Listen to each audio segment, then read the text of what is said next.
Hello மக்களே, எல்லோரும் எப்படி இருக்கீங்க? நல்லா இருக்கீங்களா? அடுத்த பாட்டில் வர்க்கலா பற்றி பார்க்கலான்னு சொல்லியிருந்தேன் இல்லையா? ஸோ இப்போ வர்க்கலா பற்றி பார்க்கலாம். ஸோ பார்ட்டி டவுன்னா இதுதாங்க. நம்ம கேரளாலேயே பெஸ்ட் பிளேஸுன்னு சொல்கிறாங்க எல்லாரும் சொல்லிட்டு தான் நாங்கள் அங்கே பார்க்க போயிருந்தோம். ஃபஸ்ட்டு பீச்சில் தான் இறக்கி விட்டாங்க எங்களை. பீச்சிலேருந்து ட்ரெக் பண்ணி மேலே போக சொன்னாங்கங்க. ஸோ சரி ட்ரெக்கிங் தானே, ட்ரை பண்ணி பார்ப்போன்னு நினச்சி ஏறிட்டோம். குழந்தைங்கள்லாம் வச்சுருந்தோன்னா கொஞ்சம் கஷ்டம்தாங்க. நான் என்னோடய லைவ் வாய்ஸை உங்களுக்கு பின்னாடி போடுறேன், நீங்களே பாருங்கள் எவ்வளோ கஷ்டமாக இருந்துச்சுன்ட்டு. நார்மலாக ட்ரெக் பண்ணுறவங்கன்னா ஈஸியாக இருந்திருக்குங்க. பட் நாங்களாம் எப்போயாவது தான் படியே ஏறுறவங்க. ஸோ எங்களுக்கு கொஞ்சம் கஷ்டமாகவே இருந்தது. நீங்கள் அடுத்து நாங்கள் அங்கே லைவாக பேசுனது தான் கேட்க போகிறீங்க, கேட்டுட்டு வாங்க. இப்போ இருக்குது மக்களே, இந்த பக்கம் தான் கடல் இருக்குது, ஆனால் உங்களுக்கு அது தெரியாது. இதுதான் அந்த பாதை.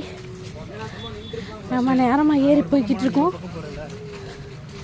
எனக்கு தெரியாது இவ்வளோ ஸ்டீப்பாக இருக்குன்னு. இவ்வளோ ஸ்டீப்பாக இருந்தால் நான் ஏறி இருக்க மாட்டேன்.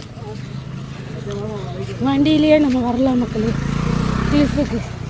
நீங்கள் வண்டியவே ட்ரை பண்ணுங்கள், ஓகேங்களா? ஆஹா, கண்ணு கேட்டின தூரத்தில் கடை தெரியுது மக்களே. வந்துட்டோன்னு நினைக்கிறேன். இதுக்கு மேலே ஏற தேவையில்லைன்னு நினைக்கிறேன். தர்ஷன், நம்ம ஜெயிச்சிட்டோம்.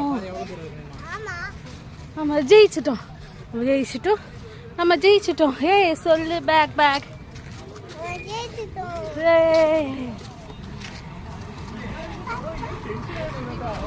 சூப்பரா இருக்குங்க.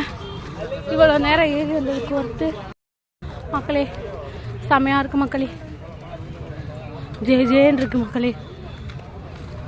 கேரளாவில் உள்ள 50 பேர் இங்கே தான் இருக்காங்க போல மக்களே.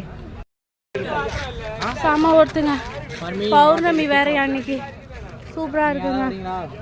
ஸோ அங்கே கிளிஃபில் இருந்து கடல் அவ்வளோ அழகாக தெரிஞ்சதுங்க. அன்றைக்கி பௌர்ணமி வேற, அலைகள்லாம் ரொம்ப போட்டி போட்டுட்டு ஓடிட்டு இருந்தது. ரொம்ப அழகாக இருந்தது பார்க்கவே.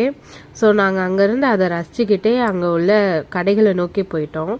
உள்ளே போய் கடைகளில் என்ன பார்த்தோன்றதை அடுத்த பாட்டில் சொல்கிறேன். பாய்.